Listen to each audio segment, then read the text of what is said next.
Every major corporate project eventually hits a grueling phase. Everyone on the team is juggling tight deadlines, heavy expectations, and the usual daily curveballs. As that pressure builds, team behavior begins to break down. Tension creeps into the daily workflow.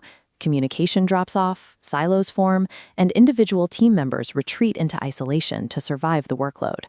Companies usually attempt to bridge this isolation from the top down, deploying expensive annual offsite retreats or mandatory milestone parties.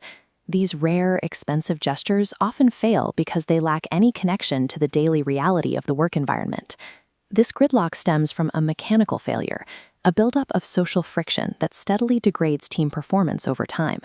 To visualize this mechanically, think of each gear as a team member.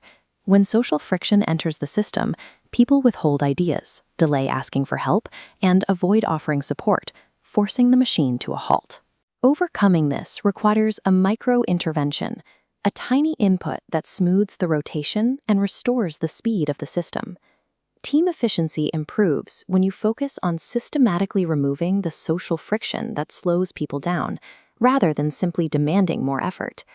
During one grueling project, a team was actively at risk of failing under the mounting pressure of their deadlines.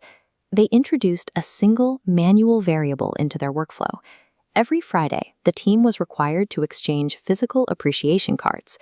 The experiment came with a specific rule. The notes had to contain honest recognition of a coworker's specific effort from that exact week. For the first 2 weeks, the process felt distinctly awkward.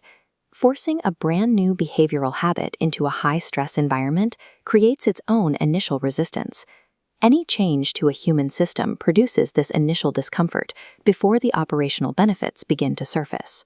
By week 3, the awkwardness faded and the daily dynamics of the team shifted measurably. Consistent, documented recognition builds psychological safety. When people feel seen, they stop hoarding information and begin to flag potential errors before they snowball. This line chart tracks that shift. The spike in proactive support directly correlates with a sharp drop in project delays.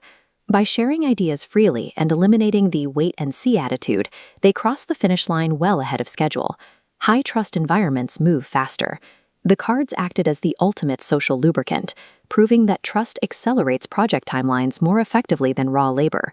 While standard corporate culture treats appreciation as a bonus for finishing, consistent recognition is actually the operational fuel required to reach the finish line in the first place. You can implement this yourself with a low-barrier blueprint.